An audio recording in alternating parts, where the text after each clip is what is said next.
Ladies and gentlemen, I want to start with a question that I think is eating at every gold and silver investor right now. You bought gold, you watched the geopolitical chaos, you followed the playbook, you did everything right, and your gold stack, your gold ETF, your silver position, it's red, down 13, down 14%, down more than 46% in silver from its January high, and bombs are still falling in the Middle East, and central banks still buying gold at double the historical average, and the national debt just blew past 39 trillion. So I want to ask you directly, do you understand why that's happening? Not the surface explanation, the actual mechanism. Because if you don't, you are going to make the wrong decision at exactly the wrong moment, and that decision is going to cost you the most important trade of the next 5 years. I have been studying how gold and silver move during geopolitical crisis for over 40 years, and what I am going to show you today is not an opinion. It is a mechanical sequence that is repeated after every major oil shock since 1973 without exception, every single time. And once you see it clearly, you cannot unsee it. And once you see what always comes next, the part that almost nobody's talking about right now, you will understand why I am using the word unthinkable. By the end of this, you will understand the exact mechanism that drops gold during a war, the historical record of what gold and silver do after that drop going back 50 years, the four-phase recovery pattern I have watched play out after every major oil shock in my career, and why the structural setup in 2026 is more extreme than anything I have seen in any previous cycle, which means what comes next will be larger than anything we have seen before. Subscribe now. Let me start with the mechanism, because until you understand this, nothing else makes sense here. Here's a question most financial media refuses to answer clearly. Why does gold fall during a war? It seems completely backwards. Gold is supposed to be the safe haven, the financial bomb shelter, the thing you buy when the world is on fire. So why, when Iran closed the Strait of Hormuz on March 4th and bombs started falling across the Middle East, did gold fall from 5,419 to 4,612? The answer is a mechanical sequence. Write this down because you understand it. You will recognize it every time it appears, and you will never be caught off guard by it again. Step 1. A geopolitical event causes an oil shock. The Iran war drove Brent crude from $75 to above $112 per barrel in 3 weeks. That is one of the largest energy supply disruptions in 50 years. Step 2. The oil spike drives inflation expectations higher. Not actual inflation immediately, but expectations. And expectations matter as much as reality to financial markets. When traders believe inflation is coming, they price it in immediately. Step 3. Inflation expectations prevent the Federal Reserve from cutting rates. The Fed had been signaling rate cuts as a possibility. The oil shock ended that conversation. Fed funds futures now show virtually no probability of a cut before late 2026 at the earliest. Step 4. The Fed cannot cut rates. Bond yields stay elevated or move higher. The 10-year Treasury yield is currently at 4.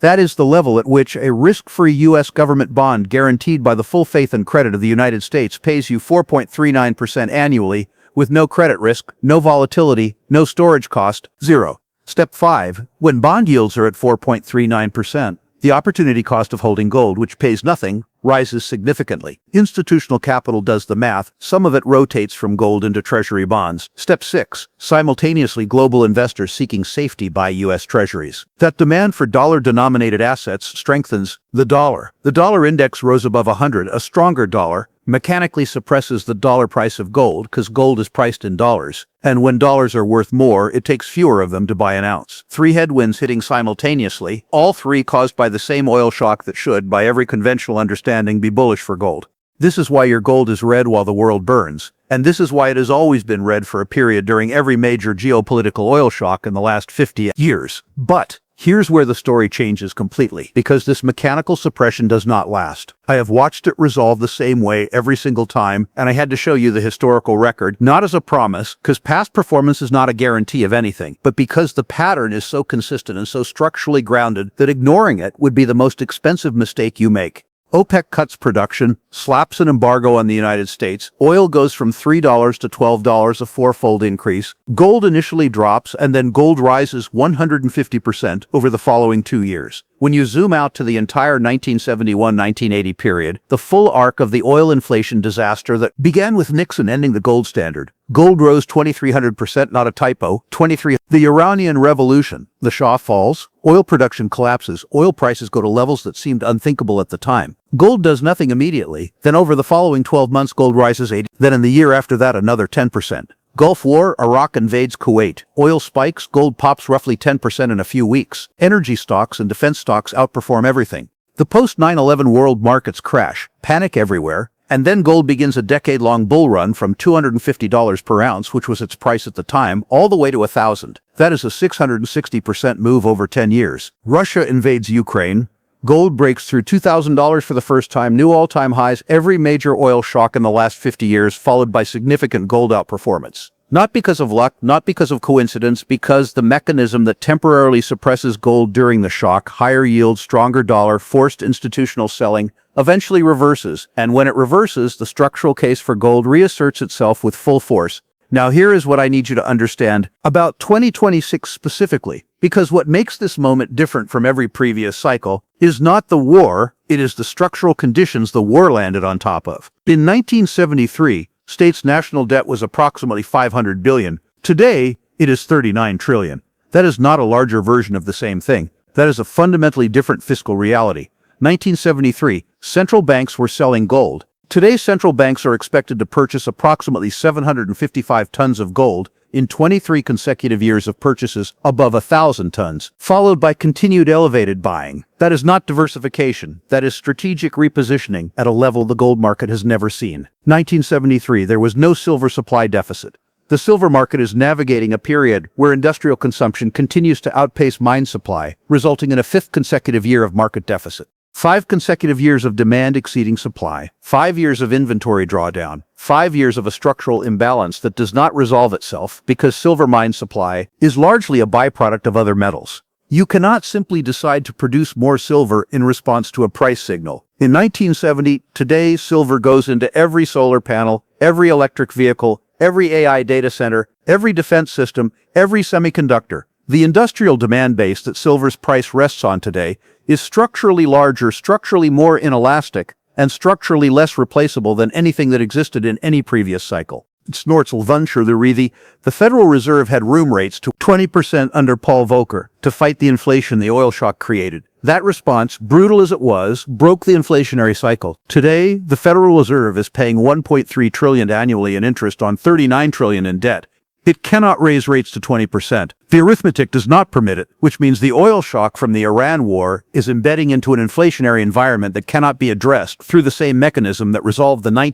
Every structural condition is more extreme. Every structural driver is more powerful. And the mechanical suppression that is currently holding gold at 412 when JP Morgan's year-end target is 6,300, when Wells Fargo's target is 6,300, when UBS's target is $6,200 by September, is temporary. That gap between where gold is today and where the most sophisticated institutional forecasters say it is going is the unthinkable that I'm talking about. Now let me walk you through the 4-phase recovery pattern, because understanding which phase we are in right now changes everything about what you should do with that information. Phase 1. The panic phase. This is typically the first 1 to 4 weeks of a geopolitical shock. Oil spikes, gold spikes initially, then drops hard as the mechanical sequence I described takes hold. Financial media runs 24-hour coverage with dramatic music and red graphics designed to maximize your anxiety. Most retail investors do one of two things. They panic sell at the bottom of the initial drop, or they panic buy gold at the absolute top of the initial spike. Both are typically wrong. What are institutions doing in phase 1? Watching patiently. They've seen this movie before. They are not doing anything dramatic. They are positioning carefully, while retail is either running for the exits or chasing the spike. Phase 2, the absorption phase. Typically months 2 to 3, the initial panic subsides, the fear index of X comes down slightly, and gold pulls back from its initial spike, sometimes significantly. Silver falls more, 15 to 20% or more. This is where the largest number of individual investors make their most expensive decision. They look at their portfolio, they see red, they read a headline about gold being broken or failed as a safe haven, and they sell. In my 40 years of watching markets, I've seen this happen after every major crisis, and in every case at the worst possible time to sell. Not because I am always right about what comes next, but because phase 2 is almost always the bottom, and selling at the bottom is how investors lock in losses rather than participating in recovery. Phase 3, the structural bid phase. Typically months 4 through 18, the broad market begins stabilizing. The panic-driven institutional selling that depressed gold in phases 1 and 2 exhausts itself. Buyers, central bankers who are buying regardless of the short-term price, institutional investors rebalancing into real assets, retail investors who are finally comfortable enough to re-enter begin accumulating. Gold finds a bid again, not the panic bid from phase 1. The structural bid backed by the forces I described. Central bank buying, supply deficits in silver, the debt dynamics that make monetary debasement an eventual inevitability. Miners begin leveraging up on improving gold prices. Energy infrastructure stocks rally as oil supply disruptions are pricing the medium-term outlook, and most retail investors are sitting on the sideline having sold in phase 2, too scared to re-enter, watching gold make new highs and telling themselves they will wait for the pullback. The pullback may never come. Phase 4, new all-time highs, typically month 12 onwards, sometimes extending 2 to 3 years. This is what the historical record shows. After every major oil shock, 1979-1980, new all-time highs. Post 9/11, all-time high sustained for a decade. Post 2022, new all-time highs. The mechanism is always the same. The oil shock embeds inflation. The inflation forces the Fed to keep rates elevated for longer than the economy can comfortably sustain. Eventually, the debt arithmetic, the cost of servicing $39 trillion at 4 to 5%, overwhelms the inflation-fighting mandate. Rates come down, the dollar weakens, the three headwinds I described reverse simultaneously, and gold responds to all three tailwinds at once. I want to be honest about where I think we are right now. Based on the timeline of the Iran war and the price action I am observing, I believe we are somewhere in the transition between phase 2 and phase 3. The panic selling has occurred. The forced institutional liquidation from margin calls has largely exhausted itself. The structural buyers, central banks, long-term institutional allocators, physical gold buyers in Asia are beginning to accumulate at current levels. Ed Yardeni, while lowering his year-end 2026 forecast from $6,000 per ounce, is sticking with $10,000 by the end of the decade.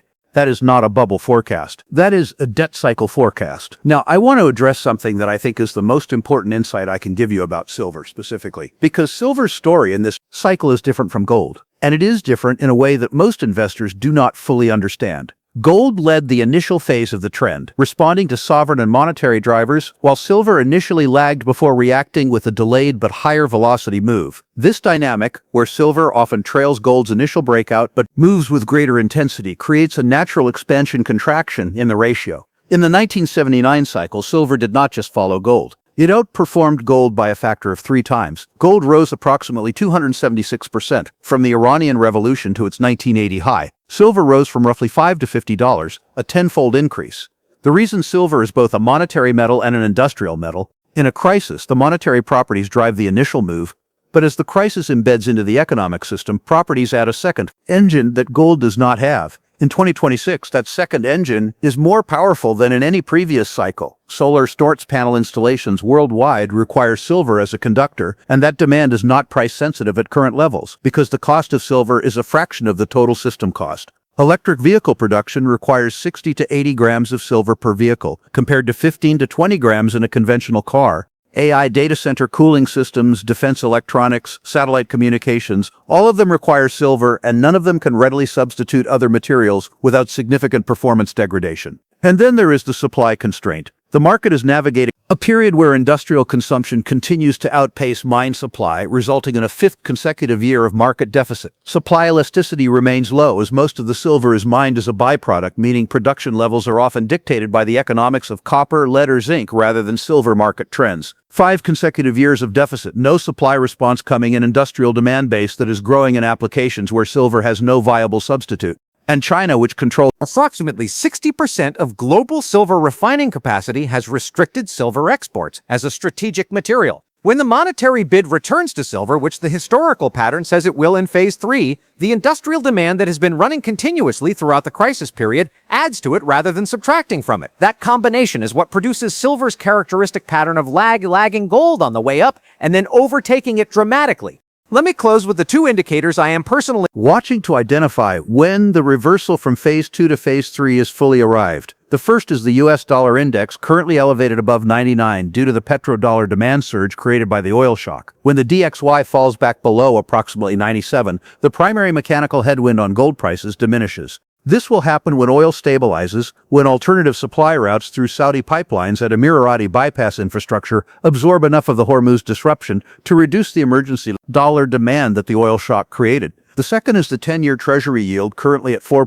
When this falls back below 3.5%, the opportunity cost argument against holding gold weakens to the point where institutional rotation out of treasuries and back into gold becomes mechanically favorable. This will happen when the Federal Reserve begins cutting rates. which will happen when the debt arithmetic of 39 trillion at 4 to 5% makes it impossible to continue without causing a fiscal crisis more severe than the inflation risk was trying to prevent. These two indicators will tell you when the mechanical suppression is exhausting itself. The war news will not. Oil headlines will not. The financial media's 24-hour cycle will not. Watch the dollar. Watch the yield. Everything else is noise. Wells Fargo Investment Institute has lifted its year-end 2026 gold target to $6,100 an ounce, up from $4,500. JP Morgan forecasts $6,300 by year-end. UBS has increased its target to $6,200 by September 20. These are not retail investor wishes. These are the research departments of the institutions that manage more capital than any other entities on Earth. They are not issuing these targets because they believe the mechanical suppression currently operating is permanent. They are issuing them because they believe it is temporary and because they have done the structural analysis of central bank buying, supply deficits, debt dynamic, and rate trajectory that tells them the temporary suppression will eventually exhaust itself. There are two types of investors watching this unfold right now. The first type sees gold at $4,612 down from $5,595 and concludes the trade is over. They sold at the bottom of phase 2, and 6 months from now, when gold is making new all-time highs, they will say, I knew I should have held. The second type sees the same price and thinks phase 2 absorption, mechanical suppression, structural setup more bullish than at the top, and they accumulate quietly, patiently while the noise is at its loudest. I have watched both types investors across every major crisis of the last 40 years. I know which type builds wealth, and I know which type watches it happen from the sideline. The unthinkable is the move that is coming in gold and silver when phase 3 begins in full. Not unthinkable because it has never happened before.